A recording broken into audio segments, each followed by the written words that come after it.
Army public school Peshawar پر دہشت گردوں کے حملے کو 7 سال مکمل ہو گئے، جہاں شہداء کے والدین تاحال غم کی کیفیت میں ہیں۔ 16 دسمبر 2014 کو آج ہی کے دن پشاور میں آرمی پبلک اسکول پر دہشت گردوں نے حملہ کر کے معصوم بچوں کو نشانہ بنایا اور 100 سے زائد طلباء کو بے دردی سے شہید کر دیا تھا۔ شہداء کے والدین آج بھی صدمے سے نڈھال ہیں۔ جن والدین کے بچے بچ گئے وہ بھی اس ہولناک دن کو فراموش نہیں کر سکے۔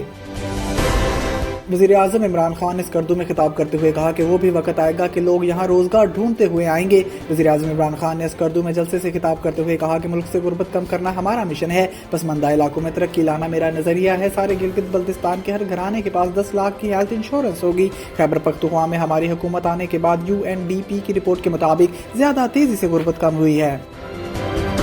پاکستان مسلم لیگ نون کی سینئر نائب صدر مریم نواز کے بیٹے جنید صفدر کی بارات کی پروقار تقریب اسلام آباد چک شہزاد میں فارم ہاؤس پر ہوئی، جبکہ بارات روانگی سے قبل آتش بازی کا مظاہرہ بھی کیا گیا۔ مریم نواز کے بیٹے جنید صفدر نے بارات کی پروقار تقریب میں سفید پگڑی پہن رکھی تھی۔ شادی میں 1000 سے زائد مہمان مدعو تھے۔ شہباز شریف نے مریم نواز کو مبارکباد دی۔ باراتیوں کے لیے شاندار دعوت کا اہتمام کیا گیا۔ دولہا اور دلہن سے زیادہ مریم نواز شادی کی تقریب میں سب سے نمایاں اور توجہ کا مرکز رہیں۔ انہوں نے سبز رنگ کا جوڑا زیب تن کیا ہوا تھا۔